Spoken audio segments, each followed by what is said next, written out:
दोस्तों नमस्कार, ये है मार्गदर्शन फॉर सिविल सर्विसेज। मैं अनुराग चौधरी। दोस्तों आज की वीडियो में प्रस्तुत है विभिन्न प्रतियोगी परीक्षाओं के लिए उपयोगी और महत्वपूर्ण भूगोल के अंतर्गत विश्व के भूगोल यानी वर्ल्ड ज्योग्राफी से संबंधित महत्वपूर्ण प्रश्नों का कलेक्शन, जो सिविल सेवा परीक्षा और विभिन्न राज्य सेवा परीक्षाओं के सामान्य अध्ययन के साथ साथ भूगोल विषय से आयोजित गवर्नमेंट इंटर कॉलेज प्रवक्ता, गवर्नमेंट डिग्री कॉलेज, उच्चतर शिक्षा असिस्टेंट प्रोफेसर, ईएलटी ग्रेड केंद्रीय विद्यालय संगठन और नेट जेआरएफ भूगोल के लिए बहुत ही उपयोगी है। दोस्तों इस श्रृंखला से आप परीक्षाओं की दृष्टि से अति संभावित और महत्वपूर्ण प्रश्नों को कम समय में रिवाइज कर सकते हैं। साथ ही आप इसका पीडीएफ डाउनलोड करने के लिए डिस्क्रिप्शन बॉक्स में दिए गए लिंक पर जा सकते हैं या फिर हमारे टेलीग्राम चैनल को ज्वाइन कर सकते हैं। तो आइए शुरू करते हैं आज का वीडियो। विश्व के भूगोल से संबंधित महत्वपूर्ण प्रश्नों का भाग 1, जिसमें आज हम ब्रह्मांड, सौरमंडल, पृथ्वी की आंतरिक संरचना और स्थल मंडल से संबंधित महत्वपूर्ण प्रश्नों को कवर करेंगे। तो आइए शुरू करते हैं। दोस्तों सबसे पहले हम जानेंगे भूगोल विषय के बारे में। देखिए भूगोल विषय के अंतर्गत क्या क्या चीज़ों का अध्ययन किया जाता है। दोस्तों भूगोल विषय के अंतर्गत स्थलीय, महासागरों, नदियों, पहाड़ों, आकाशीय पिंडों और ब्रह्मांड के अन्य भागों का अध्ययन किया जाता है। तो भूगोल का दायरा बहुत विस्तृत है और भूगोल विषय के अंतर्गत स्थल, महासागर, नदी, पहाड़, आकाशीय पिंड और ब्रह्मांड के अन्य भागों का अध्ययन किया जाता है। जियोग्राफिक शब्द का प्रथम प्रयोग यूनानी विद्वान इरेटोस्थनीज के द्वारा किया गया था और इरेटोस्थनीज को व्यवस्थित भूगोल का पिता यानी फादर ऑफ सिस्टमैटिक ज्योग्राफी कहा जाता है और भूगोल का जनक यानी फादर ऑफ ज्योग्राफी हिकैटियस को माना जाता है। आधुनिक भूगोल का संस्थापक कौन है? दोस्तों founder of modern geography Alexander one Humboldt को माना जाता है। अब आइए देखते हैं विश्व के भूगोल से संबंधित महत्वपूर्ण प्रश्नों में सबसे पहले ब्रह्मांड से संबंधित प्रश्नों को। दोस्तों सूक्ष्मतम अणुओं से लेकर विशाल मंदाकिनी यानी गैलेक्सीज तक खगोलीय पिंड के सम्मिलित स्वरूप को ब्रह्मांड कहा जाता है। ब्रह्मांड के अध्ययन की वैज्ञानिक शाखा खगोल विज्ञान या कॉस्मोलॉजी कही जाती है। यूनानी खगोल शास्त्री क्लॉडियस टॉलेमी ने सर्वप्रथम ब्रह्मांड का क्रमबद्ध अध्ययन प्रारंभ किया था। टॉलेमी ने मत दिया कि ब्रह्मांड के केंद्र में पृथ्वी है और सूर्य और अन्य ग्रह इसके चारों ओर चक्कर लगाते हैं, जबकि निकोलस कापरनिकस ने सर्वप्रथम ये मत अभिव्यक्त किया कि ब्रह्मांड के केंद्र में सूर्य है, न कि पृथ्वी। कापरनिकस को आधुनिक खगोल विज्ञान का जनक माना जाता है और ग्रहीय कक्षाओं के नियमों की जानकारी जोहानस केपलर द्वारा दी गई है। ग्रहों के गति संबंधित नियम जोहानस केपलर के द्वारा प्रतिपादित किए गए। दोस्तों ब्रह्मांड की उत्पत्ति से संबंधित कई सिद्धांत हैं। इसमें जो 3 मुख्य सिद्धांत हैं उनमें महाविस्फोट सिद्धांत यानी बिग बैंग थियरी, सतत सृष्टि सिद्धांत यानी स्टीडी स्टेट थियरी और दोलन सिद्धांत यानी पॉल्स्टिंग इनवर्स थ्योरी है। सबसे पहले हम महाविस्फोट सिद्धांत के बारे में जानेंगे। दोस्तों ब्रह्मांड की उत्पत्ति का सर्वाधिक मान्य सिद्धांत महाविस्फोट सिद्धांत है और इस सिद्धांत का प्रतिपादन 1927 में जॉर्ज लेमेंटायर ने 1894 से 1966 इनका समय काल था, उन्होंने किया और बाद में रॉबर्ट वेगनर ने 1967 में इसकी व्याख्या की थी। तो महाविस्फोट सिद्धांत या बिग बैंग थियरी है, इसका प्रतिपादन 1927 में जॉर्ज लेमेट्रे या लेमेंटायर ने किया था और बाद में रॉबर्ट वेगनर ने 1967 में इसकी व्याख्या की थी। दोस्तों महाविस्फोट सिद्धांत के अनुसार ब्रह्मांड की उत्पत्ति के सभी पदार्थ प्रारंभ में पिंड की अवस्था में थे, जिसका आयतन अत्यंत सूक्ष्म और घनत्व अधिक था और अधिक संकेंद्रण के कारण इस पिंड में विस्फोट हो गया, जिसके परिणाम स्वरूप पदार्थों का बिखराव हुआ और उससे अनेक ब्रह्मांडीय पिंडों का निर्माण हुआ और तभी से ब्रह्मांड में निरंतर विस्तार हो रहा है। महाविस्फोट सिद्धांत को मानने वाले वैज्ञानिकों का विश्वास है कि ये घटना आज से 13.7 या 13.8 अरब वर्ष पूर्व हुई थी। अब आइए देखते हैं सतत सृष्टि सिद्धांत के बारे में, स्टेडी स्टेट थियरी। दोस्तों, ब्रह्मांड की उत्पत्ति विषयक दूसरा प्रमुख सिद्धांत है सतत सृष्टि सिद्धांत। इस सिद्धांत के अनुसार ब्रह्मांड की उत्पत्ति किसी विस्फोट से नहीं हुई है और इसके अनुसार ब्रह्मांड का न कोई आदि है न अंत। यद्यपि इस सिद्धांत में प्रसारणशीलता समाहित है और इस सिद्धांत के प्रस्तुतकर्ता फ्रेड हायल, हरमन बॉन्डी और थॉमस गोल्ड हैं। तीसरा महत्वपूर्ण सिद्धांत देखिए, दोलन सिद्धांत है। इस सिद्धांत के अनुसार हमारा ब्रह्मांड करोड़ों वर्षों के अंतराल में विस्तृत और संकुचित होता रहता है और इस सिद्धांत के प्रवर्तक डॉक्टर एलन सैम्ब्रिज हैं। इनके अनुसार आज से 120 करोड़ वर्ष पूर्व एक तीव्र विस्फोट हुआ और तभी से ब्रह्मांड फैल रहा है। 290 करोड़ वर्ष बाद यह विस्तार रुक जाएगा और ब्रह्मांड संकुचित होने लगेगा। अब देखते हैं दोस्तों सौर मंडल के बारे में। सौर मंडल या सोलर सिस्टम दोस्तों सूर्य के चारों ओर अपनी कक्षा में चक्कर लगाने वाले तथा सूर्य के प्रकाश से प्रकाशित होने वाले ग्रह, उपग्रह, क्षुद्र ग्रहों, धूमकेतुओं, उल्काओं आदि पिंडों का समूह सौर मंडल यानी सोलर सिस्टम कहलाता है। तो सोलर सिस्टम में सूर्य और सूर्य के प्रकाश से प्रकाशित होने वाले कई प्रकार के पिंड जैसे ग्रह, उपग्रह, क्षुद्र ग्रह, धूमकेतु, उल्का, इन सभी पिंडों के समूह को सौर मंडल कहा जाता है। दोस्तों, महाविस्फोट की घटना के लगभग 9.1 अरब वर्ष पश्चात यानी वर्तमान से लगभग 4.6 अरब वर्ष पूर्व सौरमंडल का विकास हुआ। हमारा सौरमंडल जिसमें स्थित है उसको मंदाकिनी या आकाशगंगा या फिर दुग्ध मेखला कहा जाता है। प्रकाश की गति कितनी होती है दोस्तों? प्रकाश द्वारा निर्वात में 3 लाख किलोमीटर प्रति सेकंड की गति से 1 वर्ष में चली गई दूरी को प्रकाश वर्ष या लाइट ईयर कहा जाता है। तो प्रकाश वर्ष खगोलीय दूरी ज्ञात करने की इकाई होती है। ये समय या वर्ष का मात्रक नहीं बल्कि दूरी मापने की इकाई है। दोस्तों, पारसेक भी दूरी मापने की इकाई है जो लगभग 3.26 प्रकाश वर्ष के बराबर होता है। और पृथ्वी से सूर्य के मध्य की औसत दूरी को खगोलीय एकक या एस्ट्रोनॉमिकल यूनिट कहा जाता है। तो ये देखिए, सूर्य से पृथ्वी के बीच की दूरी को खगोलीय दूरी या एस्ट्रोनॉमिकल यूनिट कहा जाता है। दोस्तों, 6ठी शताब्दी के भारतीय खगोलविद बाराहमिहिर ने सबसे पहले ये बताया कि चंद्रमा पृथ्वी का चक्कर लगाता है।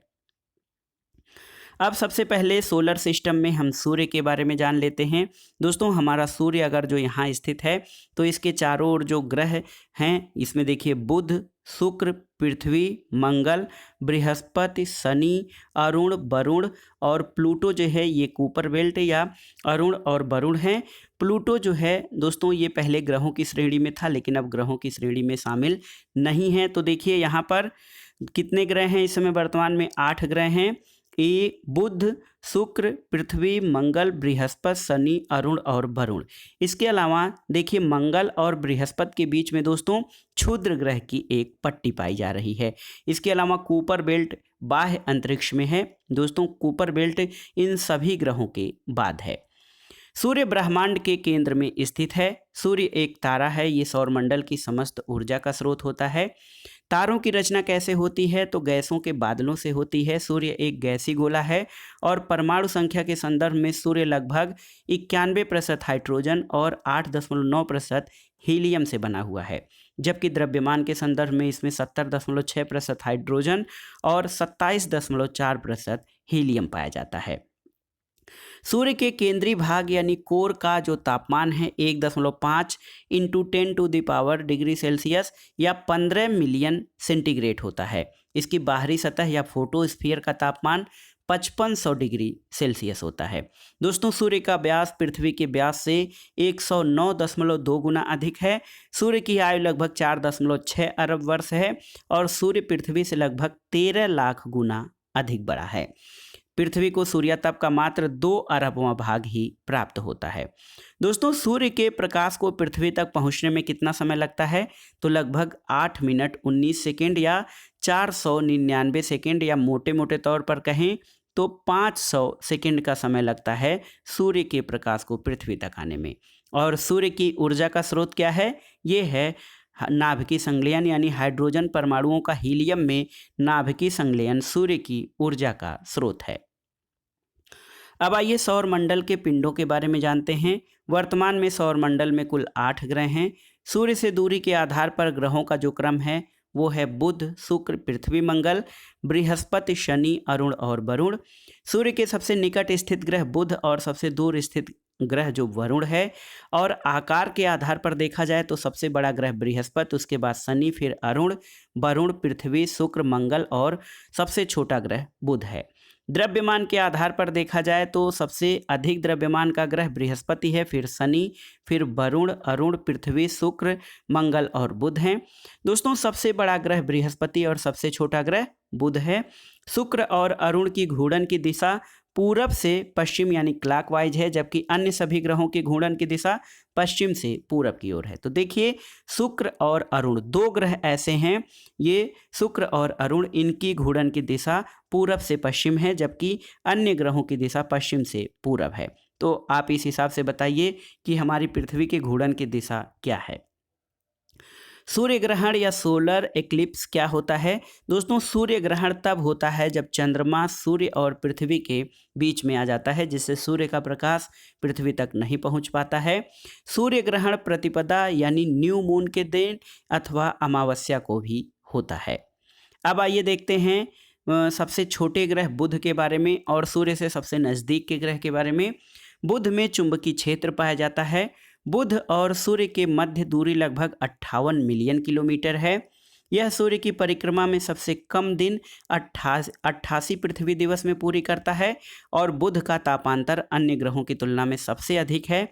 दिन में इसका तापमान 430 डिग्री सेंटीग्रेड और रात को -180 हो जाता है, जिसके दिन अधिक गर्म और रातें बर्फीली होती हैं।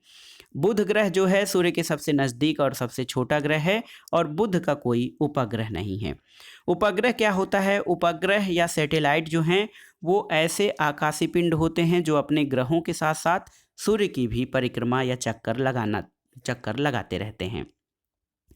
बुध के बाद आइए देखते हैं शुक्र यानी वीनस के बारे में। तो शुक्र सर्वाधिक चमकीला ग्रह है। यह सूर्य की परिक्रमा लगभग 225 पृथ्वी दिवस में करता है। सूर्य से शुक्र ग्रह की दूरी लगभग 108 मिलियन किलोमीटर है और शुक्र पृथ्वी के सबसे नज़दीक और सर्वाधिक गर्म ग्रह है। शुक्र को भोर का तारा और सांझ का तारा यानी evening star and morning star दोनों कहा जाता है। शुक्र को दोस्तों पृथ्वी की जुड़वा बहन भी कहा जाता है, क्योंकि घनत्व, आकार और व्यास में यह पृथ्वी के लगभग बराबर है। और शुक्र का वायुमंडल मुख्यतः कार्बन डाइऑक्साइड यानी CO2 से बना हुआ है और शुक्र का भी कोई उपग्रह नहीं है। तो देख लिया हमने, बुध और शुक्र के कोई उपग्रह अभी तक नहीं मिले हैं। दोस्तों पृथ्वी, देखिए पृथ्वी जिस पर हम रहते हैं ये सौर मंडल का एकमात्र ज्ञात ग्रह है जिस पर जीवन है। पृथ्वी सूर्य से दूरी के आधार पर तीसरा और आकार के आधार पर पांचवा सबसे बड़ा ग्रह है। पृथ्वी को जल की उपस्थिति के कारण इसे नीला ग्रह भी कहा जाता है यानी ब्लू प्लैनेट। और पृथ्वी का एकमात्र उपग्रह चंद्रमा है। पृथ्वी अपने अक्ष पर 23.5 डिग्री झुकी हुई है। पृथ्वी पर ऋतु परिवर्तन उसके अक्ष पर झुके होने के कारण और परिक्रमण गति के कारण होता है। दोस्तों पृथ्वी 23 घंटे 56 मिनट और 4 सेकंड में अपने अक्ष पर एक चक्कर पूरा करती है और इस गति को घूर्णन गति अथवा दैनिक गति भी कहा जाता है। पृथ्वी के अपने अक्ष पे घूमने को घूर्णन या परिभ्रमण कहा जाता है। इसी के कारण दिन और रात होते हैं और पृथ्वी को सूर्य की एक परिक्रमा पूरी करने में 365 दिन 6 घंटे 9 मिनट 9.51 सेकेंड या 365.25 दिन का समय लगता है। तो एक बार फिर से देखिए, पृथ्वी को सूर्य की परिक्रमा पूरी करने में जो एग्जैक्ट टाइम है वो है 365 दिन 6 घंटे 9 मिनट 9.51 सेकेंड या फिर 365.24, जिसको 365 सही 1/4 जो है दिन का समय लगता है। पृथ्वी द्वारा सूर्य की एक परिक्रमा करने में लगने वाले समय को सौर वर्ष कहते हैं और प्रत्येक सौर वर्ष कैलेंडर वर्ष से लगभग 6 घंटे बढ़ जाता है, जिससे हर चौथे वर्ष को लीप वर्ष के रूप में कैलेंडर में शामिल किया जाता है। पृथ्वी सूर्य के चारों ओर 29.8 किलोमीटर प्रति सेकंड के वेग से चक्कर लगाती है और पृथ्वी सूर्य से निकटतम दूरी पर लगभग सामान्यतः 3 जनवरी को होती है और इस स्थिति को पेरिहिलियन या उपसौर कहा जाता है। पृथ्वी सूर्य से सर्वाधिक दूरी पर सामान्यतः 4 जुलाई को होती है और इस स्थिति को अपहिलियन या अपसौर कहा जाता है। दोस्तों, सूर्य के बाद पृथ्वी के सबसे निकट का तारा प्रॉक्सिमा सेंचुरी है। 21 मार्च और 23 सितंबर को पृथ्वी के दोनों गोलार्धों में दिन और रात बराबर होते हैं, तो ये तिथि याद रखिएगा। और पृथ्वी के उत्तरी गोलार्ध में सबसे बड़ा दिन 21-22 जून को, जबकि दक्षिणी गोलार्ध में सबसे बड़ा दिन 22 दिसंबर को होता है। अब आइए पृथ्वी के बाद मंगल पर। दोस्तों, मंगल को रेड प्लैनेट के नाम से जाना जाता है और आयरन ऑक्साइड की उपस्थिति के कारण ये लाल रंग का दिखाई देता है। पृथ्वी का एक उपग्रह है चंद्रमा, जबकि मंगल के 2 उपग्रह हैं फोबोस और डीमोस। इसके अक्ष का झुकाव और दिन का मान पृथ्वी के समान है, जिसके कारण इस ग्रह पर पृथ्वी के समान ऋतुओं का परिवर्तन होता है। दोस्तों, मंगल के वायुमंडल में 95.1% कार्बन डाइऑक्साइड, 2.59% नाइट्रोजन, 1.94 आर्गन और 0.16% ऑक्सीजन तथा जल पाया जाता है। और हिम क्षैतिज जल में पाए जाने की घटना मंगल पर जीवन का संकेत करती है। मंगल पर पाया जाने वाला ज्वालामुखी पर्वत निक्स ओलंपिया है, जिसे ओलंपस मोन्स भी कहा जाता है, और ये लगभग माउंट एवरेस्ट से 2.5 गुना ज़्यादा ऊंचा है। ये सौरमंडल का सबसे बड़ा ज्वालामुखी पर्वत है और मंगल को अपनी धुरी पर एक चक्कर लगाने में 24.6 घंटे के समय लगता है और यह सूर्य की परिक्रमा लगभग 687 पृथ्वी दिवस में पूरी करता है। बृहस्पति पर आते हैं तो दोस्तों, बृहस्पति या जुपिटर ये सौरमंडल का सबसे बड़ा ग्रह है। बृहस्पति अपनी धुरी पर एक चक्कर लगभग 10 घंटे में सबसे कम समय में लगाता है, यानी ये अपने अक्ष पर सबसे तीव्र गति से घूर्णन करता है। ये सूर्य की एक परिक्रमा में लगभग 11.86 वर्ष लगाता है। बृहस्पति के कुल उपग्रहों की संख्या 79 है और बृहस्पति का उपग्रह गैनीमीड सौरमंडल का सबसे बड़ा उपग्रह है। बृहस्पति को लघु सौर तंत्र भी कहा जाता है। अब शनि पर आइए, सैटर्न। दोस्तों, शनि सौरमंडल का दूसरा सबसे बड़ा ग्रह है। शनि के चारों ओर वलय पाए जाते हैं, जिनकी संख्या 7 है और शनि ग्रह के उपग्रहों की संख्या 82 है। शनि का सबसे बड़ा उपग्रह टाइटन सौरमंडल का भी दूसरा सबसे बड़ा उपग्रह है और फोबे नामक उपग्रह इसकी परिक्रमा विपरीत दिशा में करता है। शनि का औसत घनत्व जल और सभी ग्रहों से कम है, अर्थात इसे जल में रखने पर यह तैरने लगेगा। शनि को सूर्य के चारों ओर चक्कर लगाने में लगभग 29.456 वर्षों का समय लगता है। अब आइए यूरेनस यानी अरुण ग्रह के बारे में। दोस्तों, अरुण ग्रह की खोज विलियम हर्शेल ने 1781 में की थी। अरुण सौरमंडल का तीसरा सबसे बड़ा ग्रह है और अरुण को सूर्य की परिक्रमा करने में लगभग 84.07 वर्षों का समय लगता है। अरुण अपने अक्ष पे पूरब से पश्चिम की ओर घूमता है, जबकि अन्य ग्रह पश्चिम से पूर्व की ओर घूमते हैं। अरुण ग्रह पर सूर्योदय पश्चिम दिशा में और सूर्यास्त पूरब दिशा में होता है। दोस्तों, अरुण जो है अपनी धुरी पर सर्वाधिक या अधिक झुका हुआ है 97.8 डिग्री। इसके कारण इसे लेटा हुआ ग्रह भी कहा जाता है। शनि की तरह अरुण के चारों ओर भी वलय हैं और अरुण का सबसे बड़ा उपग्रह टाइटेनिया है। अरुण के उपग्रहों की संख्या 27 है। वरुण पे आते हैं। वरुण यानी नेपच्यून। दोस्तों, ये सूर्य से सर्वाधिक दूरी पर स्थित ग्रह है और वरुण को सूर्य का एक चक्कर लगाने में 165 वर्ष का समय लगता है। वरुण की खोज जर्मन खगोलविद जोहान गाले ने 1846 में किया था। वरुण के चारों ओर अति शीतल मीथेन का बादल छाया हुआ है और वरुण चमकदार नीला रंग का दिखाई पड़ता है। वरुण के कुल उपग्रहों की संख्या 14 है, यानी वरुण के 14 उपग्रह हैं। वरुण का सबसे बड़ा उपग्रह ट्रिटन है। अब इसके अलावा दोस्तों, इन ग्रहों के अलावा कुछ बौने ग्रह या ड्वार्फ प्लैनेट भी हैं। बौने ग्रहों की संख्या 5 है। बौने ग्रह होने का मानदंड ये है कि आकार में चंद्रमा के समान अथवा विशाल हो, गोलाकार हो और सूर्य की परिक्रमा करता हो और उसकी कक्षा पड़ोसी ग्रह के रास्ता में न पड़ती हो। 24 अगस्त 2006 को चेक गणराज्य के प्राग में इंटरनेशनल एस्ट्रोनॉमिकल यूनियन के सम्मेलन में ग्रहों के मानदंड को पूरा न करने के कारण प्लूटो यानी यम को ग्रहों की श्रेणी से हटाकर बौने ग्रहों की श्रेणी में रख दिया गया है। दोस्तों यम या प्लूटो की खोज क्लाइड टॉम्बैग ने 1930 में की थी। यम वरुण की कक्षा को काटता था और यम के ज्ञात उपग्रहों की संख्या 5 है। यम को सूर्य का एक चक्कर लगाने में 247.7 वर्ष का समय लगता है। सेरेस, होमिया, मैकमेक और इरिस भी बौने ग्रहों की श्रेणी में आते हैं। अब आइए चंद्रमा पर। पृथ्वी का एकमात्र उपग्रह दोस्तों चंद्रमा या मून है। यह पृथ्वी की परिक्रमा लगभग 27 दिन 7 घंटे 43 मिनट में पूरा करता है और इतने समय में अपने अक्ष पर एक घूर्णन भी पूरा करता है। पृथ्वी से चंद्रमा का केवल 59% भाग ही दिखाई देता है और चंद्रमा अपने अक्ष यानी कक्षीय तल पर 6.68 डिग्री झुका हुआ है। पृथ्वी से चंद्रमा की न्यूनतम दूरी 3,63,300 किलोमीटर और अधिकतम दूरी 4,05,500 किलोमीटर है, जबकि औसत दूरी पूछता है 3,84,400 किलोमीटर है चंद्रमा से पृथ्वी की औसत दूरी। दोस्तों चंद्रमा को सूर्य के संदर्भ में आकाशीय क्षेत्र पर एक ही बिंदु पर लौटने में यानी सूर्य के चारों ओर पृथ्वी की गति के कारण 29 दिन 12 घंटे 44 मिनट और 3 सेकंड का समय लगता है और चंद्रमा की एक पूर्णिमा से दूसरी पूर्णिमा की अवधि को चंद्रमास या साइनोडिक मास कहा जाता है। चंद्रमा जब पृथ्वी के सबसे समीप होता है तो उस स्थिति को सुपर मून अथवा पेरिजी फुल मून कहा जाता है। जब एक कैलेंडर महीने में 2 पूर्णिमा पड़े तो दूसरी पूर्णिमा की चंद्रमा को ब्लू मून कहा जाता है। चंद्रमा पर मानव दोस्तों नील आर्मस्ट्रांग और एडविन एल्ड्रिन ने सबसे पहले कदम 20 जुलाई 1969 को रखा था। जब सूर्य और चंद्रमा के बीच पृथ्वी आ जाती है तो इसे चंद्र ग्रहण कहते हैं और चंद्रमा के काले धब्बे वाले क्षेत्र को सी ऑफ ट्रैंक्विलिटी यानी शांति सागर कहा जाता है। दोस्तों जिस प्रकार से सूर्य ग्रहण हमेशा अमावस्या को होता है उसी प्रकार चंद्र ग्रहण या फुल मून हमेशा पूर्णिमा के दिन ही होता है। अब आइए सौरमंडल के अन्य पिंडों के बारे में जानते हैं। एस्टेरॉयड्स यानी क्षुद्र ग्रह।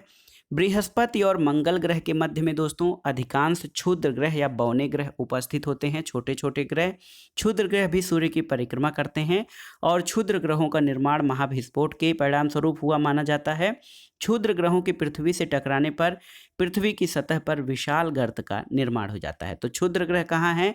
मंगल और बृहस्पति के बीच एक पट्टी पाई जाती है, उसमें क्षुद्र ग्रह पाए जाते हैं। यहाँ पर देखिए ये जो चित्र दिया गया है आपका, ये सूर्य है हमारा केंद्र में और उसके बाद सूर्य के बाद अगर जो बुध शुक्र पृथ्वी है, फिर मंगल है।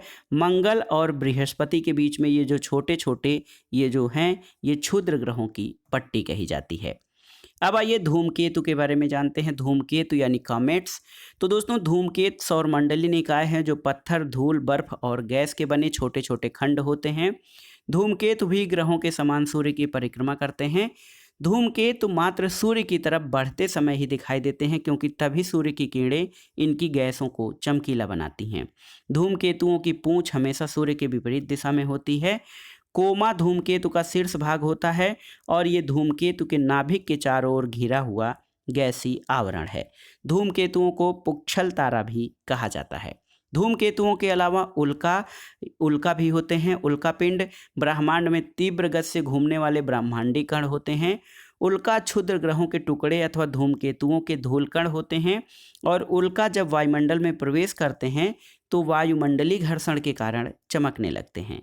उल्का के कुछ टुकड़े पूर्णतः जल नहीं पाते हैं और पत्थर के रूप में पृथ्वी पर गिरते हैं जिसको उल्का पिंड कहा जाता है। उल्का को उल्कास्म और टूटता हुआ तारा भी कहा जाता है।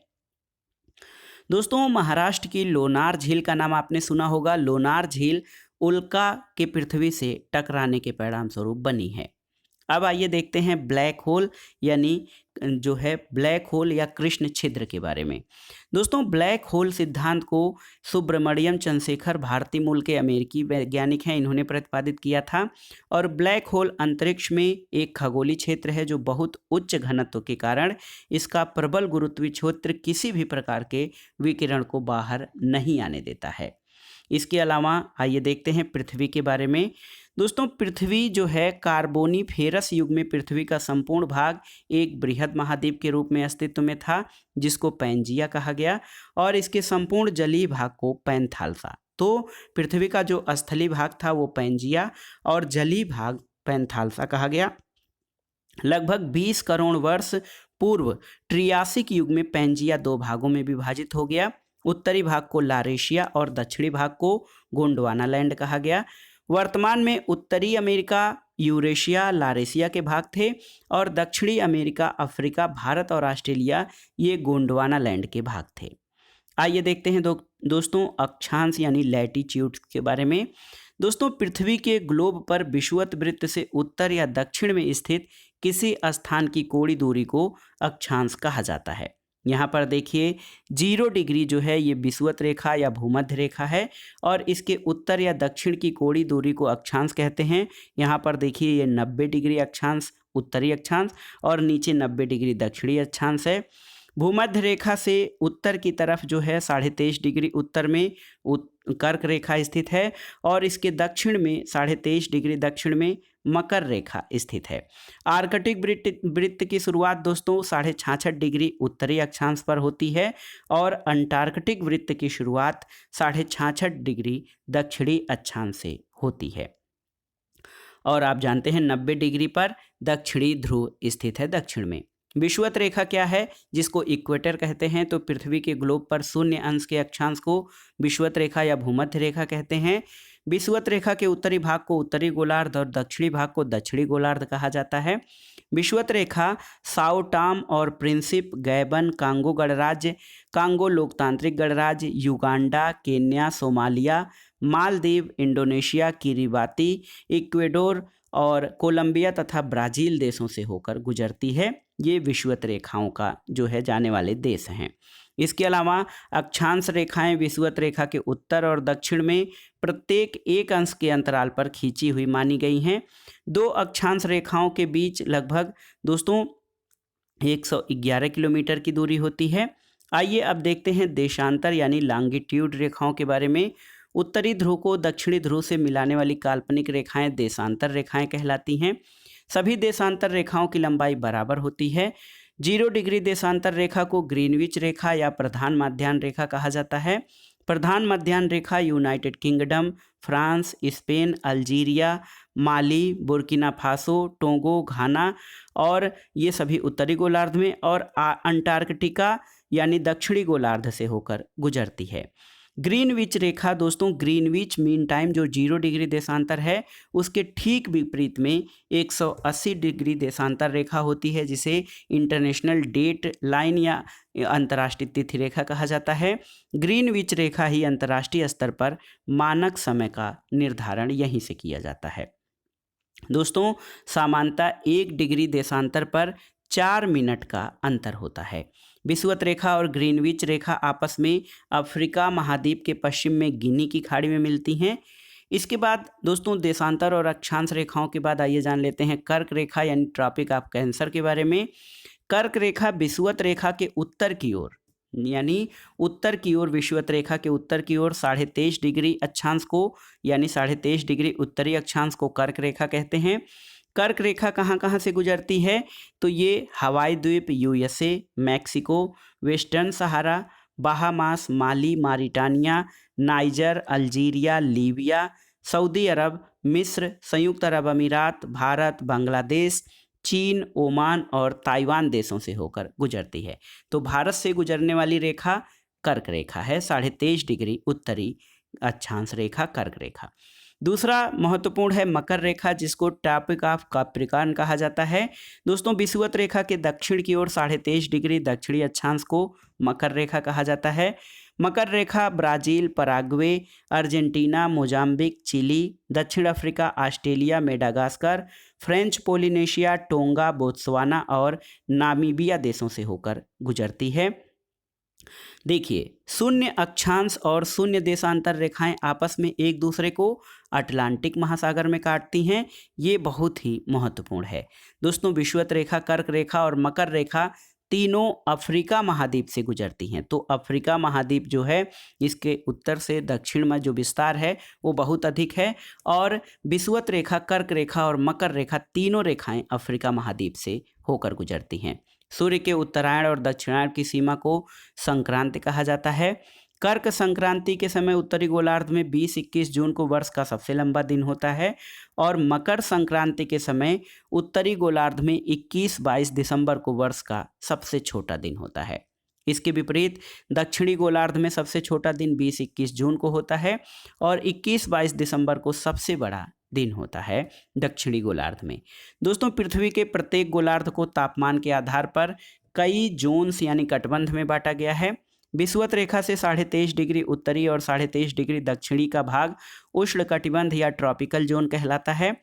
23.5 डिग्री से 66.5 डिग्री उत्तरी और दक्षिणी गोलार्ध के भाग को शीतोष्ण कटिबंध या टेम्परेट जोन कहा जाता है, जबकि 66.5 से 90 डिग्री के उत्तरी और दक्षिणी गोलार्धों के मध्य भाग को शीत कटिबंध या ध्रुवी कटिबंध जिसको कि पोलर जोन कहा जाता है। दोस्तों, शीत कटिबंध में तापमान बहुत ही कम होता है, परिणाम स्वरूप यहाँ हमेशा बर्फ जमी रहती है। अब आइए देखते हैं विश्व की प्रमुख भौगोलिक खोजों से संबंधित महत्वपूर्ण तथ्यों को। 1492 में स्पेन निवासी कोलंबस ने कैरोबियन द्वीप, मध्य अमेरिका और दक्षिणी अमेरिका का पता लगाया था। उत्तरी अमेरिका या वर्तमान संयुक्त अमेरिका की खोज का दावा विवादित है। कई विद्वान यूरोपीय यात्री लीफ एरिक्सन यानी वाइकिंग को 986 ईस्वी के आसपास अमेरिका का वास्तविक खोजकर्ता मानते हैं, जबकि कई विद्वान चीन के एडमिरल झेंग को 1421 ईस्वी में अमेरिका का खोजकर्ता मानते हैं। परंपरागत रूप से संयुक्त राज्य अमेरिका में भी अमेरिका का खोजकर्ता कोलंबस को माना जाता है और अक्टूबर माह के द्वितीय सोमवार को कोलंबस दिवस मनाया जाता है। न्यू फाउंडलैंड 1497 ईस्वी में इसकी खोज जॉन कैबोट ने किया था और वास्को डी गामा पुर्तगाल का निवासी था। ये केप ऑफ गुड होप होकर 1498 में भारत आया था। निकोलस कापरनिकस ने दोस्तों 1514 ईस्वी में एक हस्तलिखित पुस्तक लिटिल कमेंट्री में उस सिद्धांत का प्रतिपादन किया था जिसमें कहा गया कि सूर्य ब्रह्मांड के केंद्र में है और पृथ्वी उसकी परिक्रमा करती है। ग्रहों के गति संबंधित नियम या 3 नियम केपलर, जो कि जर्मनी निवासी था, उसने प्रस्तुत किया था और हवाई द्वीप समूह की खोज 1778 में कैप्टन कुक ने किया था। उत्तरी ध्रुव की खोज 1909 में रॉबर्ट पियरी ने, अमेरिका का रहने वाला था, उसने किया था और दक्षिणी ध्रुव पर पहुंचने वाले पहले व्यक्ति 1911 में एमंडसन थे। एमंडसन जो कि नॉर्वे के रहने वाले थे। अब आइए देखते हैं दोस्तों पृथ्वी की आंतरिक संरचना से संबंधित महत्वपूर्ण प्रश्न और तथ्यों को। देखिए, भूकंपी तरंगों के आधार पर पृथ्वी को 3 परतों में विभाजित किया गया है। भूपर्पटी यानी क्रस्ट, दूसरा है मेंटल, तीसरा है कोर यानी केंद्रीय भाग। भूपर्पटी के बारे में सबसे पहले जानते हैं। पृथ्वी के ऊपरी भाग को भूपर्पटी कहा जाता है। इसमें अंदर की तरफ महासागरों में 5 किलोमीटर और महाद्वीपों में लगभग 30 किलोमीटर तक का क्षेत्र शामिल है। भूपर्पटी का निर्माण मुख्यतः सिलिका और एल्यूमिनियम यानी Si और Al से हुआ है, इसलिए इसको सियाल परत कहा जाता है। भूपटल की संरचना में सर्वाधिक मात्रा में दोस्तों ऑक्सीजन 46.71% और दूसरे स्थान पर सिलिकॉन 27.69% और तीसरे स्थान पर एल्यूमिनियम 8.07% है। मेंटल भूपर्पटी के नीचे 2900 किलोमीटर तक विस्तृत क्षेत्र है, जो कि मुख्यतः बेसाल्ट पत्थर और उस समूह की चट्टानों से बना हुआ है। यहाँ पर देखिए पृथ्वी की आंतरिक संरचना दिखाई गई है। देखिए यहाँ पर देखिए जो सियाल परत है ऊपर की परत है और उसके बाद महारोविक जो है सांतत्य असांतत्य है। इसके बाद ऊपरी मेंटल है, निचली मेंटल है, बाह्य क्रोड है। बाह्य क्रोड और निचले मेंटल में गुटनबर्ग असंबद्धता पाई जाती है और बाह्य क्रोड और जो आंतरिक क्रोड है दोस्तों वहाँ पर लेहमैन असांतत्य पाया जाता है। आंतरिक क्रोड जो है ये एकदम निचला स्तर होता है। यहाँ लोहा और निकिल की प्रधानता है तो इसलिए इसको निफे परत भी कहा जाता है। दोस्तों मेंटल का निर्माण जो है मुख्य रूप से सिलिका और मैग्नीशियम से हुआ है, इसलिए इसे सीमा परत कहा जाता है। और केंद्रीय भाग जो है ये 2900 किलोमीटर के बाद समूचा क्षेत्र केंद्रीय भाग कहलाता है। अत्यधिक दबाव के कारण केंद्रीय भाग अर्ध तरल अथवा प्लास्टिक अवस्था में पाया जाता है। इसका निर्माण मुख्य रूप से निकिल और लोहा से हुआ है, इसलिए इसे नीफे परत भी कहा जाता है। पृथ्वी का एक और विभाजन सियाल, सीमा और नीफे के रूप में किया गया है। दोस्तों, पृथ्वी का औसत घनत्व 5.5 ग्राम प्रति सेंटीमीटर घन सेंटीमीटर और भूमध्य रेखी त्रिज्या लगभग 6378 किलोमीटर है। पृथ्वी की भूपर्पटी से केंद्रीय भाग की ओर नीचे जाने पर प्रति 32 मीटर की गहराई पर 1 डिग्री सेंटीग्रेड तापमान बढ़ता है। तो देखिए, पृथ्वी की भूपर्पटी से केंद्रीय भाग की ओर प्रति 32 मीटर पर 1 डिग्री सेंटीग्रेड तापमान बढ़ता है। पृथ्वी के बाह्य सतह को निम्न भागों में बांटा जा सकता है: स्थल मंडल, जल मंडल, वायुमंडल और जैवमंडल। सबसे पहले आइए देखते हैं स्थल मंडल के बारे में। स्थल मंडल को लिथोस्फीयर कहा जाता है। दोस्तों, पृथ्वी की संपूर्ण बाह्य परत को स्थल मंडल कहा जाता है। स्थल मंडल की अधिकतम ऊंचाई माउंट एवरेस्ट जो है 8,848 मीटर और अधिकतम गहराई मेरियाना गर्त लगभग 11,033 मीटर है। तो कुल मिलाकर मोटे तौर पर देखा जाए तो पृथ्वी के स्थल मंडल के उच्चतम और न्यूनतम बिंदु में 20 किलोमीटर का अंतर है। दोस्तों, पृथ्वी के धरातल पर लगभग 70.8% भाग जल और 29.2% भाग पर स्थल का विस्तार है और पृथ्वी के उत्तरी गोलार्ध में लगभग 61% और दक्षिणी गोलार्ध में लगभग 81% भाग पर जल पाया जाता है। आइए जानते हैं सबसे पहले चट्टान यानी रॉक्स के बारे में। पृथ्वी की बाह्य परत पर मिलने वाले कठोर पदार्थों को शैल या चट्टान कहते हैं और चट्टान को उत्पत्ति के आधार पर 3 भागों में बांटा जाता है: आग्नेय चट्टानें, अवसादी और रूपांतरित चट्टानें। दोस्तों, यहाँ पर देखिए आग्नेय, अवसादी और रूपांतरित चट्टानों का जो क्रिया विधि दिखाई गई है, किस प्रकार इनका निर्माण होता है। आग्नेय चट्टान उत्थान और अपक्षय तथा अपर्दन के कारण अवसादी चट्टानों का निर्माण होता है। अवसादी चट्टानों में ताप और दबाव में अंतर के कारण रूपांतरित चट्टान यानी मेटामॉर्फिक रॉक्स और रूपांतरित चट्टानों के संगलन के कारण आग्नेय चट्टानों का निर्माण होता है, जबकि अवसादी चट्टानों के ताप और दबाव में अंतर से जो है ये आग्नेय चट्टान। फिर दोस्तों, रूपांतरित चट्टानों के उत्थान, अपक्षय, अपवर्तन से अवसादी चट्टान और आग्नेय चट्टानों के पुनर्रवाकरण से रूपांतरित चट्टानों का निर्माण होता है। सबसे पहले आइए आग्नेय चट्टानों के बारे में जानते हैं। दोस्तों, आग्नेय शैल मैग्मा और लावा के जमने से बनते हैं। आग्नेय शैल को प्राथमिक या प्राइमरी रॉक्स भी कहा जाता है और बेसाल्ट, ग्रेनाइट, पेग्माइट, डायोराइट और ग्रेबो आदि आग्नेय चट्टानों के उदाहरण हैं। आग्नेय चट्टानें कठोर और जीवाश्म रहित होती हैं। देखिए, आग्नेय चट्टानों में चुंबकीय लोहा, निकेल, तांबा, जस्ता, क्रोमाइट, मैग्नीज, सोना और प्लेटिनम पाया जाता है। दूसरी प्रकार है अवसादी शैल। इनका निर्माण शैलों के क्षरण से प्राप्त अवसादों के लगातार जमा होते रहने से परतों के रूप में होता है। अवसादी शैलें परतदार होती हैं, जिनमें बलुआ पत्थर, काग्लोमरेट, सिल्ट, चीका मिट्टी, कोयला और लोयश ये सब अवसादी चट्टानों के उदाहरण हैं। दोस्तों, अवसादी शैलों में वनस्पति और जीव जंतुओं का जीवाश्म पाया जाता है और अवसादी शैलों में लौह अयस्क, फास्फेट, कोयला और सीमेंट बनाने की चट्टानें भी पाई जाती हैं। अवसादी शैलों में खनिज तेल भी पाया जाता है। अब आइए देखते हैं रूपांतरित शैलों के बारे में। दोस्तों, रूपांतरित शैल जो हैं ये रासायनिक क्रियाओं, ताप, दाब आदि के कारण आग्नेय और अवसादी शैलों के स्वरूप में परिवर्तन के कारण रूपांतरित अथवा कायांतरित चट्टानों का निर्माण होता है। स्लेट, शिस्ट, संगमरमर, क्वार्ट्जराइट, फाइलाइट और नीस जो हैं ये रूपांतरित शैलों के उदाहरण हैं। और धरातल पर विभिन्न मौलिक शैलों का कायांतरण देखिए किस प्रकार से होता है। तो देखिए, बलुआ पत्थर मौलिक या अवसादी शैल है, इसका कायांतरित शैल क्वार्ट्जाइट है। चूना पत्थर का कायांतरित शैल संगमरमर, सेल का स्लेट, स्लेट का फाइलाइट और कोयला का कायांतरित शैल डायमंड या हीरा है। चट्टानों के बाद आइए ज्वालामुखी यानी वॉल्केनो के बारे में जानते हैं। दोस्तों, ज्वालामुखी धरातल पर स्थित प्राकृतिक छिद्र होता है जिससे पृथ्वी के अंदर से लावा, राख, जलवाष्प और अन्य गैसें बाहर निकलती हैं।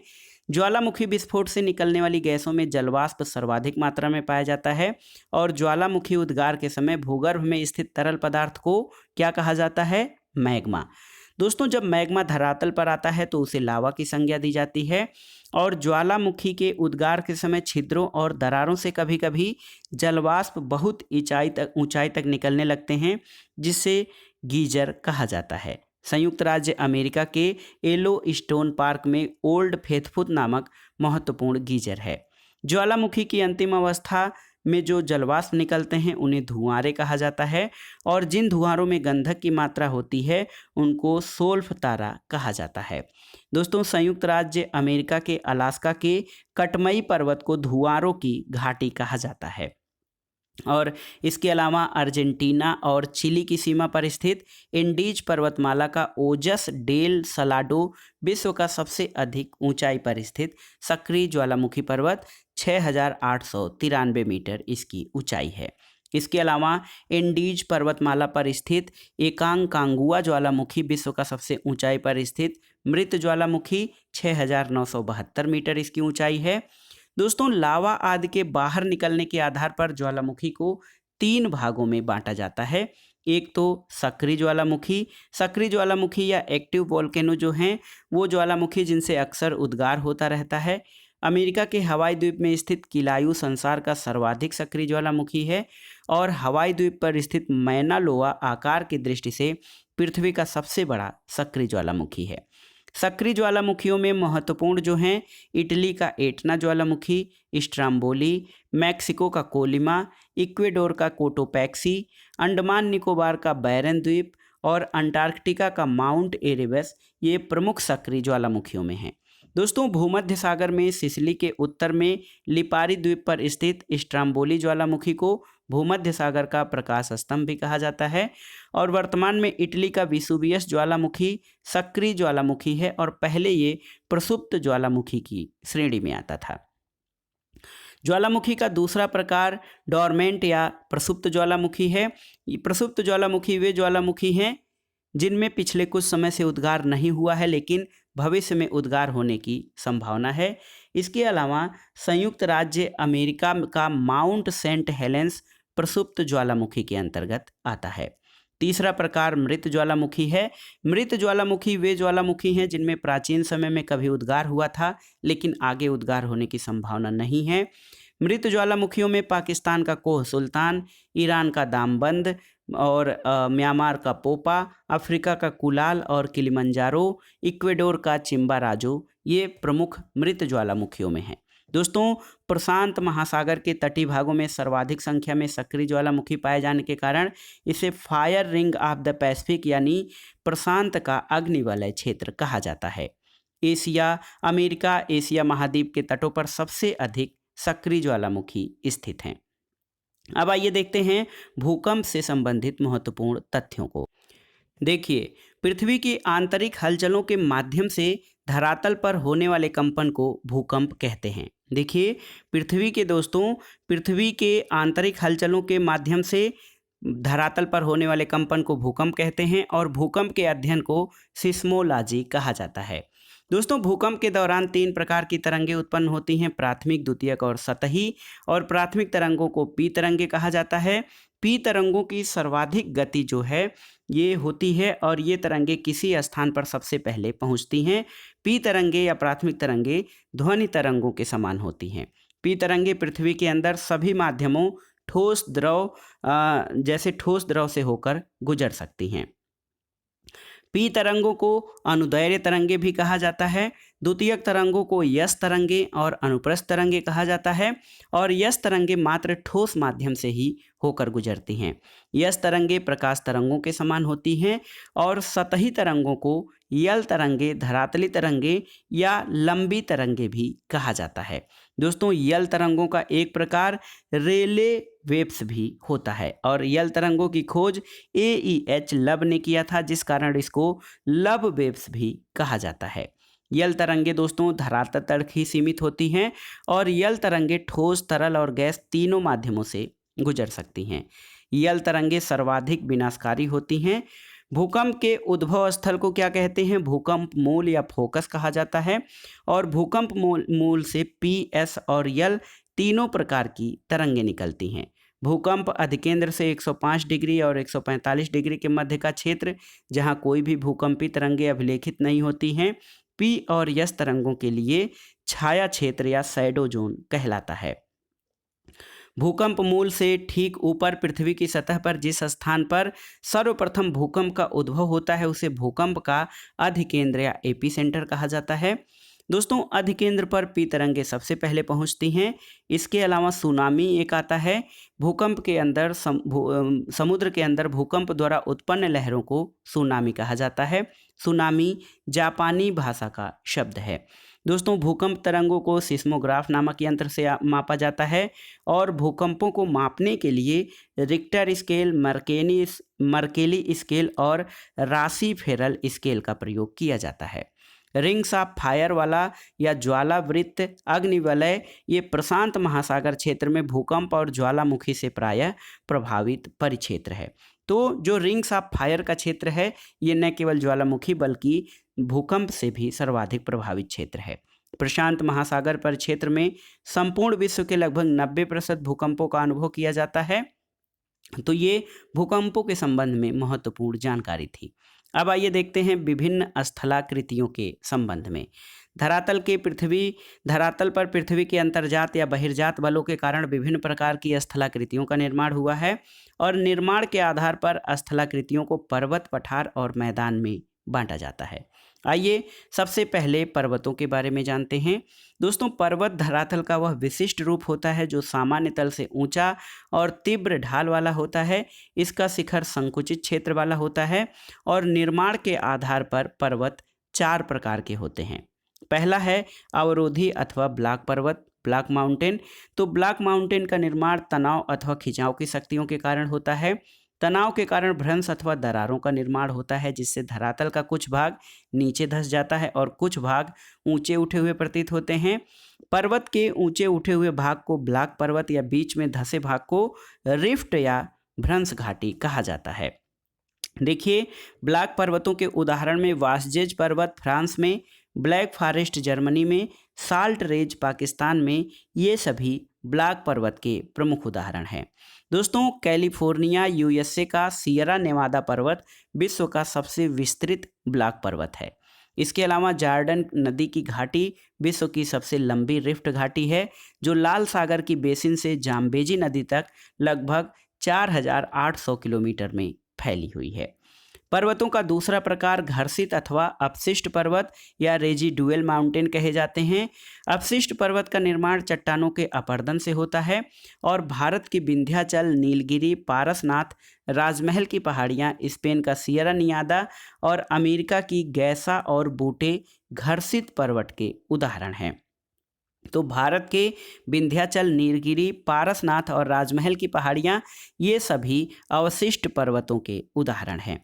संचित पर्वत तो एक्यूमुलेटेड माउंटेन्स। दोस्तों, पृथ्वी की सतह पर ज्वालामुखी का लावा, कंकड़, पत्थर, बालू और मिट्टी आदि को एक स्थान पर जमा होने से संचित पर्वत का निर्माण होता है और रेगिस्तान में बनने वाले बालू का स्तूप संचित पर्वत के उदाहरण हैं।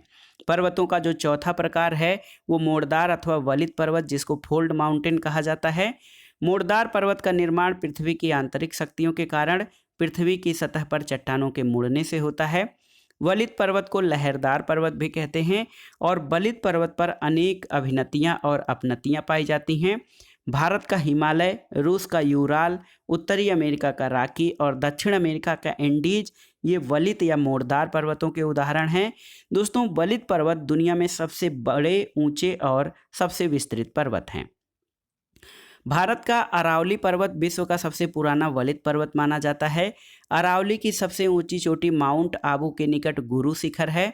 अरावली पर्वत को अवशिष्ट पर्वत का उदाहरण भी माना जाता है और वलित पर्वत का निर्माण प्लेट टेक्टोनिक्स या प्लेट विवर्तनिकी सिद्धांत पर आधारित है और प्लेट टेक्टोनिक सिद्धांत का जो शुरुआत है 1967 में मैकेंजी, पार्कर और मॉर्गन ने दिया था। दोस्तों, सागर नितल प्रसरण सिद्धांत किसका है? हैरी हेस ने इसका प्रतिपादन किया था। और प्लेट टेक्टोनिक्स सिद्धांत के आधार पर माना जाता है कि आज जहां हिमालय पर्वत स्थित है वहां कभी विशाल टेथिस सागर हुआ करता था और दक्षिणी पठार का उत्तर की दिशा में विस्थापन होने के कारण टेथिस सागर का तल ऊपर उठ गया, जिसके परिणाम स्वरूप हिमालय का निर्माण हुआ। एंडीज पर्वत दोस्तों दुनिया की सबसे लंबी पर्वत श्रृंखला, जिसकी लंबाई 7200 किलोमीटर है, और ड्राकेंसबर्ग पर्वत दक्षिण अमेरिका में स्थित है। पेरिनीज पर्वत फ्रांस और स्पेन के मध्य सीमा बनाता है। ये प्रश्न बहुत ही महत्वपूर्ण है। मैकिनले या डेनाली अमेरिका की सबसे ऊंची पर्वत चोटी है। ब्लैक पर्वत और व्हाइट पर्वत संयुक्त राज्य अमेरिका में हैं। दोस्तों हिमालय विश्व की सबसे ऊंची पर्वत श्रेणी है, जिसकी सबसे ऊंची चोटी माउंट एवरेस्ट है। ब्रिटिश कोलंबिया को पर्वतों का सागर भी कहा जाता है। अब आइए देखते हैं विश्व की प्रमुख पर्वत श्रेणियां और उनकी सर्वोच्च बिंदुओं के बारे में। कार्डिलेरा डी लास एंडीज ये पश्चिमी दक्षिणी अमेरिका में है। इसकी सर्वोच्च चोटी एकांकांगुआ है। रॉकी पर्वत श्रेणी उत्तर पश्चिमी अमेरिका में है। माउंट एल्बर्ट रॉकीज की सर्वोच्च चोटी है। हिमालय काराकोरम हिंदुकुश ये दक्षिण मध्य एशिया में है। माउंट एवरेस्ट सर्वाधिक ऊंची चोटी है। ग्रेट डिवाइडिंग रेंज पूर्वी ऑस्ट्रेलिया में है और इसकी सबसे ऊंची चोटी कोसियुस्को है। ट्रांस अंटार्कटिका पर्वत अंटार्कटिका में है। विंसन मैसिफ इसकी सबसे ऊंची चोटी है। तिएनशान पर्वत मध्य दक्षिण मध्य एशिया में है। पिक पोवेडी सर्वोच्च चोटी है। अल्टाई माउंटेन्स मध्य एशिया में स्थित है। बेलुखा सर्वोच्च चोटी है। यूराल पर्वत श्रेणी दोस्तों ये मध्य रूस में है और नैरोडान्या जो है यूराल की सर्वोच्च पर्वत चोटी है। कमचटका श्रेणी पूर्वी रूस में है और क्यूलोचुस्काया सोपका जो है कमचटका श्रेणी की सर्वोच्च पर्वत चोटी है। एटलस पर्वत उत्तर पश्चिमी अफ्रीका में है और टाउबकल जो है सर्वोच्च पर्वत चोटी है एटलस पर्वत की। बरखोनियास्क पर्वत ये पूर्वी रूस में है। मास खाया बरखोनियास का सर्वाधिक ऊंचा बिंदु या सर्वोच्च बिंदु है। पश्चिमी घाट पश्चिमी भारत में है। अनाई मुडी सर्वोच्च चोटी है और सियरा माद्रे ओरिएंटल मैक्सिको में है। पोटोसी सर्वोच्च बिंदु है सियरा माद्रे का। जाग्रोस पर्वत श्रेणी ईरान में है। देना या काश मस्तान इसका सर्वोच्च बिंदु है। एलबुर्ज पर्वत ईरान में है। दामवंद जो है इसका सर्वोच्च पर्वत शिखर है। इसके अलावा स्कैंडिनेवियन रेंज पश्चिमी नॉर्वे में है। गैलेढोपिजेन जो है सर्वोच्च बिंदु है। ड्राकेंसबर्ग दक्षिण अफ्रीका में है। टवाना एंटेलेन्याना इसकी सर्वोच्च चोटी है। काकेशस पर्वत दोस्तों रूस में है। एल्ब्रुस जो है ये महत्वपूर्ण सर्वोच्च बिंदु है। अलास्का श्रेणी अलास्का संयुक्त राज्य अमेरिका में है। माउंट मैकिनले या डेनाली इसकी दक्षिणी चोटी है। कास्केड रेंज संयुक्त राज्य अमेरिका और कनाडा में है। माउंट रेनियर सर्वोच्च बिंदु है और एपेनाइन पर्वत इटली में है। कार्नो ग्रैंडे सर्वोच्च चोटी है। अपलेशियंस पूर्वी संयुक्त राज्य अमेरिका और कनाडा में है। माउंट मिचेल जो है अपलेशियंस की सर्वोच्च ऊंची चोटी है। दोस्तों आल्पस पर्वत ये मध्यवर्ती यूरोप में है जिसकी सर्वोच्च चोटी माउंट ब्लैंक है और सियरा माद्रे डेल सुर मैक्सिको की है। सेरो नूबे सर्वोच्च बिंदु है। इस जो है दोस्तों सर्वोच्च बिंदु है सियरा माद्रे डेल सुर का। अब आइए देखते हैं पर्वतों के बाद पठार यानी प्लेटूज के बारे में। दोस्तों पठार पृथ्वी तल का विशिष्ट रूप है जो सामान्य तल से ऊंचा होता है लेकिन इसका शीर्ष भाग सपाट होता है। इनकी ऊंचाई सामान्यतः 300 से 500 मीटर तक होती है और पामीर के पठार को संसार की छत या रूफ ऑफ द वर्ल्ड कहा जाता है। दोस्तों पैटागोनिया के पठार को दक्षिणी अमेरिका में खनिजों का भंडार कहा जाता है।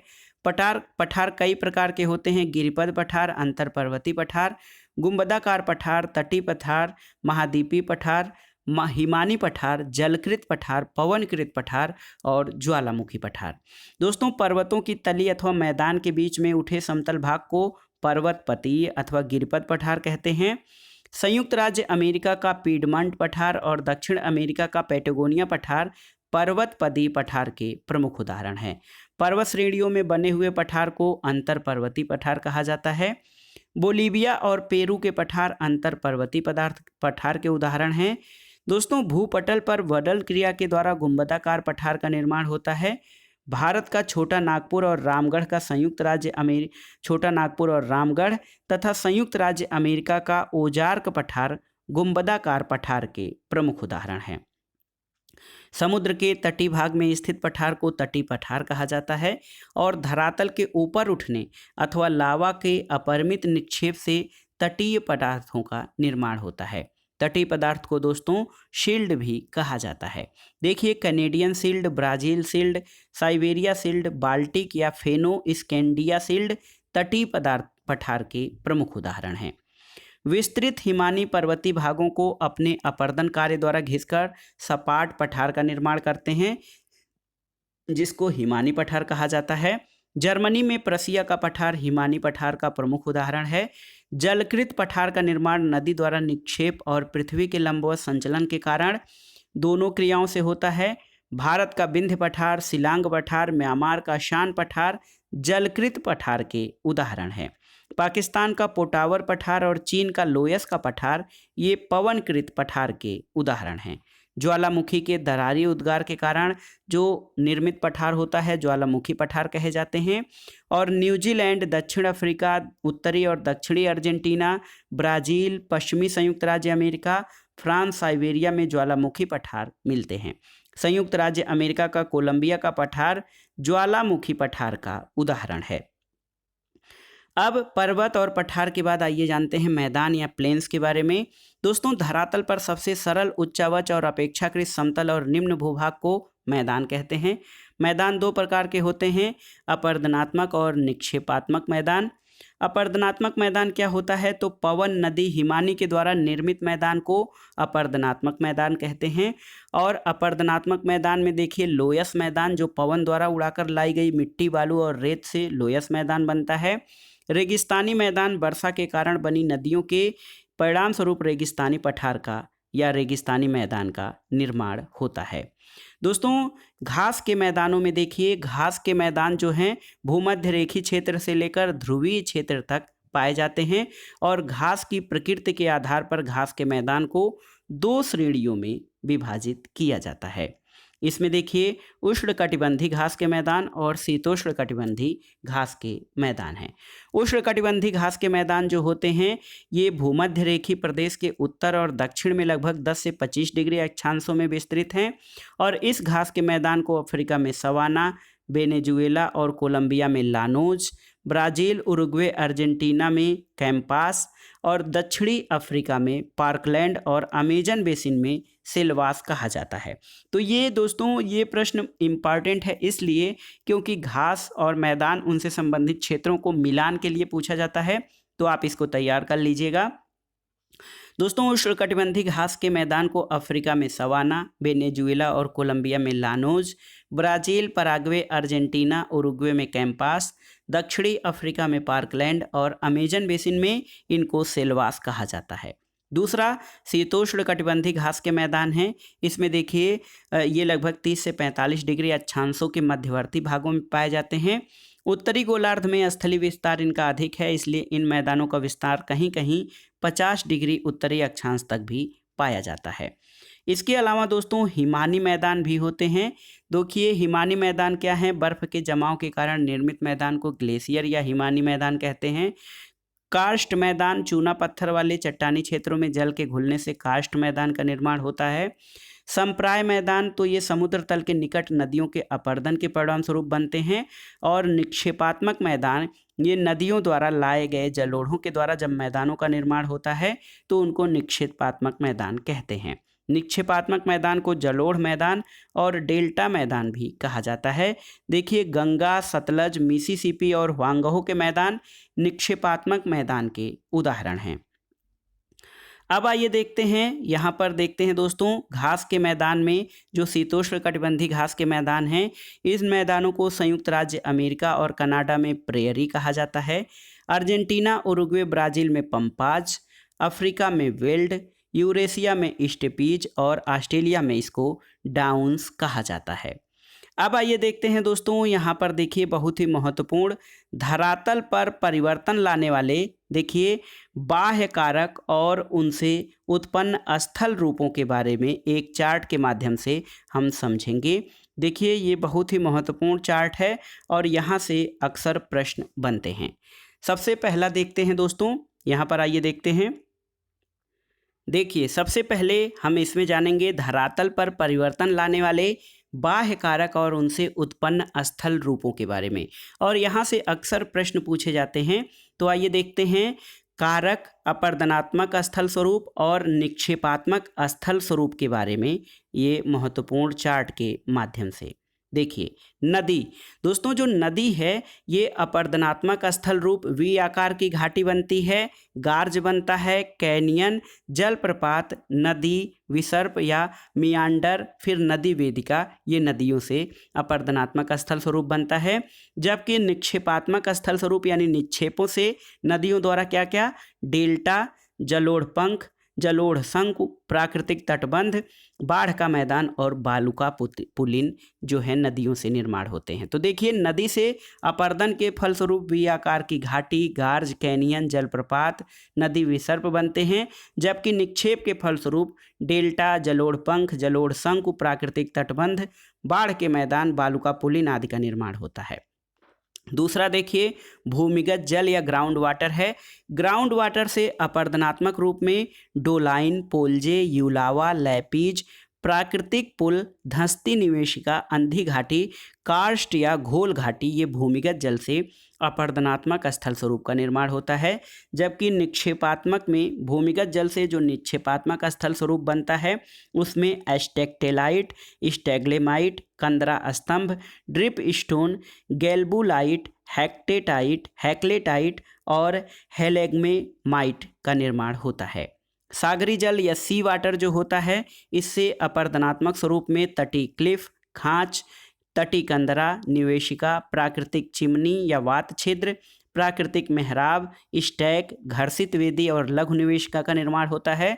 जबकि सागरी जल से निक्षेप के फलस्वरूप पुलिन, बीच, टोम्बोलो, स्पिट या भूजिह्वा, तटी रोधिका, रोधिका द्वीप और छल्लेदार रोधिका का निर्माण सागरी द्वीप के निक्षेपात्मक स्थल रूप में होता है। दोस्तों हिमनद या हिमानी के द्वारा अपर्दनात्मक स्वरूप स्थल क्या बनता है, तो इसमें सर्क या हिमगह्वर, टार्न, एरेट या तीक्ष्ण कटक, यू आकार की घाटी। देखिए आपने पढ़ा है वी आकार की घाटी नदियों से बनता है, जबकि यू आकार की घाटी हिमनद या हिमानी के द्वारा, हार्न या गिरी श्रृंग, नूनाटक, श्रृंग और पुक्ष, फियोर्ड, देखिए फियोर्ड भी हिमनद से बनता है, और भेड़ पीठ, शैल या राश मुटाने या हिम सोपान, ये हिमनद से अपर्दनात्मक स्थल स्वरूप बनने वाले हैं। हिमनद से दोस्तों जो निक्षेपात्मक स्थल स्वरूप बनते हैं उसमें मुख्य रूप से हिमोड़ या मोरेन, ड्रमलिन, एस्कर, केम, हिमनद अवक्षेप, केटिल, हम्मक और केम वेदिका हैं। और पांचवा और महत्वपूर्ण हवा से बनने वाले अपर्दनात्मक स्थल स्वरूप में वातगर्त, इंसेलबर्ग, छत्रक शिला, मशरूम राक, भू स्तंभ, जीवगेन, यार्डंग, ड्राई कांटर, जालक, जालीदार शिला, पुल और खिलकी है। इसके अलावा पवन से जो निक्षेपात्मक स्थल स्वरूप बनता है उसमें बालुका स्तूप, बरखान, लोयस, बजादा और प्लाया आते हैं। तो दोस्तों ये था आज का वीडियो। इसमें आपने भूगोल के अंतर्गत विश्व के भूगोल से संबंधित ब्रह्मांड, सौरमंडल, पृथ्वी की आंतरिक संरचना इससे संबंधित महत्वपूर्ण प्रश्नों को आपने इसमें देखा, और ये प्रश्न विभिन्न प्रतियोगी परीक्षाओं के सामान्य अध्ययन खंड के साथ साथ दोस्तों कई प्रकार की परीक्षाओं जैसे भूगोल विषय से आयोजित होने वाली कई परीक्षाओं जैसे गवर्नमेंट इंटर कॉलेज प्रवक्ता, गवर्नमेंट डिग्री कॉलेज, उच्चतर शिक्षा असिस्टेंट प्रोफेसर, LT ग्रेड और नेट JRF भूगोल के लिए बहुत ही उपयोगी है। आप इन प्रश्नों को तैयार कर लीजिएगा। दोस्तों इसका अगला पार्ट हम कल प्रस्तुत करेंगे। तब तक हमारे चैनल से जुड़े रहें, वीडियो को लाइक करें, शेयर करें और इस चैनल मार्गदर्शन फॉर सिविल सर्विसेज को सब्सक्राइब करें। वीडियो देखने के लिए धन्यवाद दोस्तों, नमस्कार।